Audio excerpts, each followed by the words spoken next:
Assalamualaikum warahmatullahi wabarakatuh. Atas kesempatan ini saya mengucapkan terima kasih. Saya Nana Nurbayani, sarjana ilmu politik dengan NIM saya, nomor induk mahasiswa yaitu 18651900012. Di sini saya akan menyampaikan proposal tesis sebagai prasyarat di program studi Magister Manajemen di Fakultas Ekonomi Bisnis sebagai bagian dari prasyarat Magister Manajemen.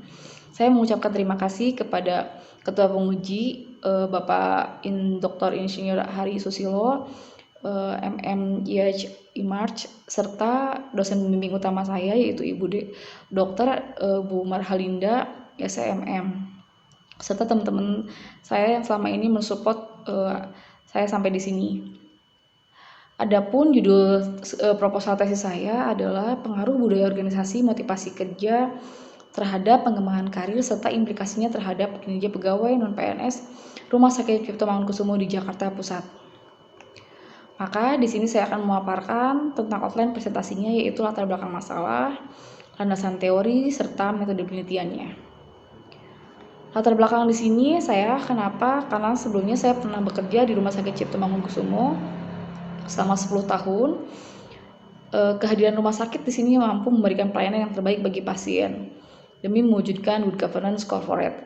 Di sini dalam rangka menciptakan budaya organisasi, maka RSCM akan selalu mengadakan kegiatan dan pelatihan khusus dalam meningkatkan mutu internal dan pencapaian akreditasi rumah sakit secara internasional, nasional sebagai wujud agen perubahan dalam pemerintahan. Di sini salah satunya tentang motivasi kerja dan kualitas SDM sangat berpengaruh terhadap perusahaan. Apalagi dengan kualitas SDM yang baik, maka akan memiliki energi perubahan untuk mencapai pekerjaan yang baik sehingga mampu meningkatkan mutu pelayanan dan mencapai tujuan yang diinginkan perusahaan. Adapun latar belakang di sini kenapa harus sangat penting banget perencanaan SDM dan serta strategi dalam mendukung aktivitas perusahaan. Apalagi dalam fenomena pengembangan karir, di sini sangat saya tertarik dalam perusahaan RSCM ini. Adapun MSDM di sini adalah manajemen sumber daya manusia. Sangat penting peranannya, yaitu ilmu bagaimana cara mengatur hubungan dan peranan sumber daya tentang kerja yang dimiliki oleh individu secara efisien, efektif, serta dapat maksimal sehingga tercapai tujuan bersama perusahaan, karyawan, dan masyarakat secara maksimal. Adapun identifikasi masalah di sini adalah yang setelah saya kaji berkali-kali di Rumah Sakit Cipto Mangunkusumo adalah yang pertama, belum meratanya pembagian beban kerja di perusahaan karena pendistribuan pegawai saat ini belum mengacu pada beban kerja yang ada. Yang kedua, kurangnya sistem arahan yang tepat dalam pengembangan karir dalam menunjang aktivitas pekerjaan perusahaan yang dilakukan karena spesifikasi pekerjaan berbeda-beda.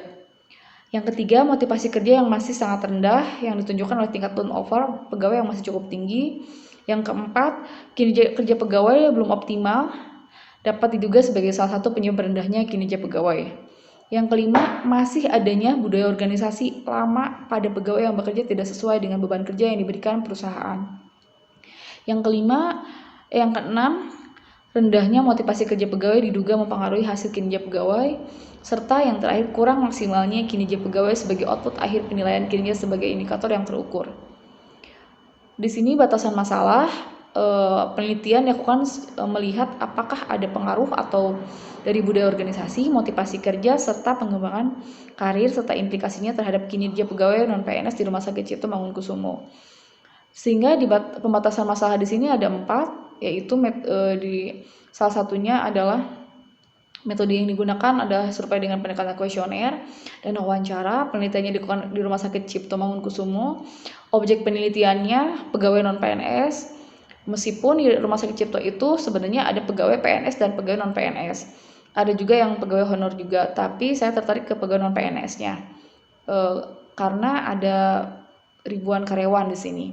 Di sini respondennya pada penelitiannya menggunakan golongan masa kerja pegawai non-PNS yang beraneka ragam. Serta penyebaran kuesionernya pada tahun 2020 sampai Juni 2021 tahun kemarin. Di sini saya akan tampilkan data pendukung penelitian, yaitu mengacu pada teori bahwa penempatan kerja merupakan salah satu faktor penting yang tidak boleh diabaikan dalam tujuan perusahaan. Jika perusahaan salah menempatkan karyawan pada tempat yang bukan keahliannya, maka kinerja karyawan tidak akan maksimal, sehingga tujuan perusahaan tidak aktif dan tidak efisien. Kinerja dan pendapatan karyawan sangat berpengaruh terhadap pencapaian tujuan perusahaan. Jika pendapatan karyawan sesuai dengan keahliannya, maka kinerja karyawan akan maksimal sehingga tujuan perusahaan akan tercapai. Di samping itu, dalam peningkatan tenaga kerja karyawan terdapat aspek lain yang demi tercapainya tujuan perusahaan, yaitu pengembangan karir karyawan yang sangat penting bagi pegawai non-PNS. Di sini saya melakukan survei responden, yaitu 30 jumlah pegawai, ada 30 orang di gedung unit A, gedung Kirana 20 orang, gedung Kencana, gedung Kiara, gedung administrasi, unit UPTD, gedung jalan terpadu, gedung IGD, serta unit SDM.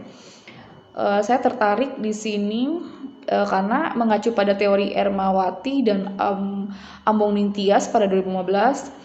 Teori ini mengutip bahwa agar sebuah organisasi dapat berkembang dan bersaing dengan organisasi lainnya, dibutuhkanlah SDM yang berkualitas.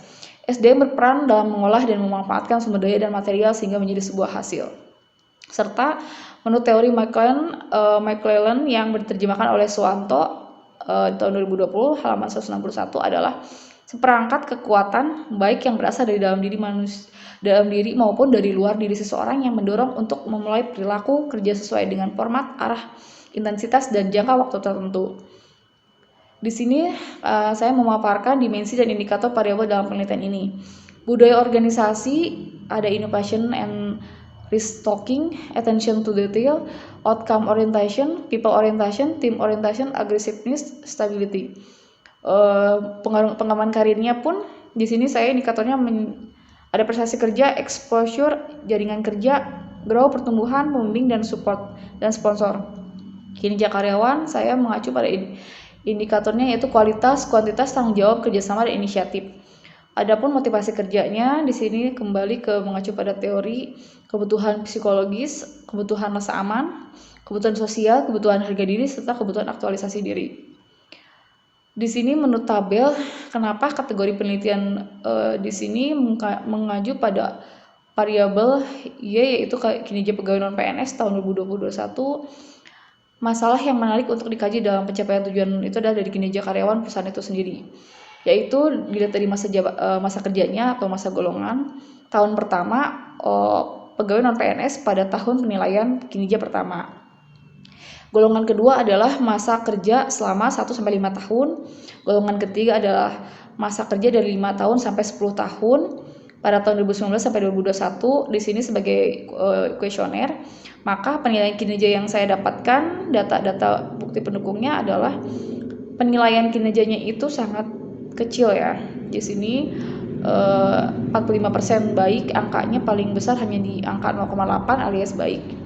Di sini sangat baiknya istimewa cuma sedikit 15%. Makin kesini, makin golongannya makin tinggi pun tetap angka istimewa pun sangat sedikit alias penilaian kinerjanya sangat rendah ya. Di sini istimewa cuma 5%, 2020, 2019 15%. Mengacu pada teori Poltak Sinambela 2018, maka penilaian kinerja haruslah dilakukan untuk mengetahui sejauh mana karyawan menyelesaikan tugas-tugas yang sudah diberikan kepadanya.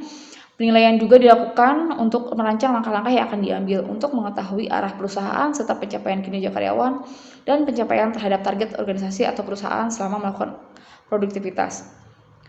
Rumusan di sini masalah serta tujuan penelitian adalah bagaimana pengaruh budaya organisasi terhadap kinerja pegawai di Rumah Sakit Cipto. Yang kedua, pengaruh motivasi kerja terhadap kinerja pegawai di Rumah Sakit Cipto. Yang ketiga, pengaruh pengembangan karir terhadap kinerja pegawai di Rumah Sakit Cipto.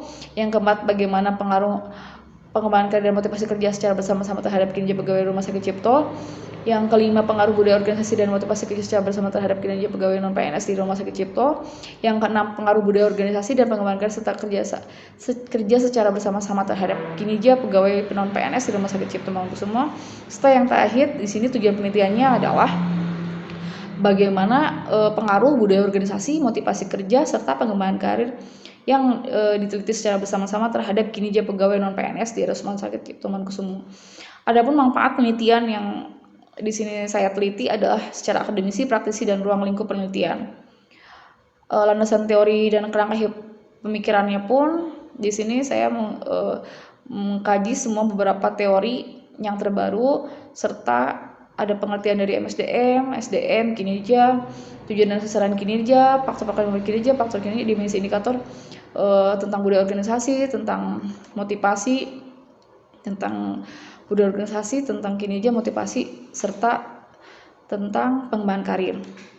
Maka model kerangka konseptual penelitian saya adalah budaya organisasi X1, pengembangan karir X2, karena ini adalah tentang implikasi pengaruh, maka Y-nya menjadi motivasi kerja yang saya teliti dan kinerja pegawai sebagai variabel Z-nya. Metode penelitiannya adalah jenis dan sifat penelitian, yang kedua metode penelitian, yang kedua jenis dan teknik pengembangan data, seperti pada umumnya sesuai dengan prosedural dari pembimbing. Maka di sini metode penelitiannya saya meneliti kuesioner dari awal 30 kuesioner pegawai non PNS serta 232 sampling kedua nanti di bab 4 dan bab 5. Untuk diolah datanya menggunakan SEM output SPSS dan SEM LPS dalam bab 5 nanti. Sekian, terima kasih. Semoga bermanfaat. Terima kasih atas kesempatannya. Assalamualaikum warahmatullahi wabarakatuh.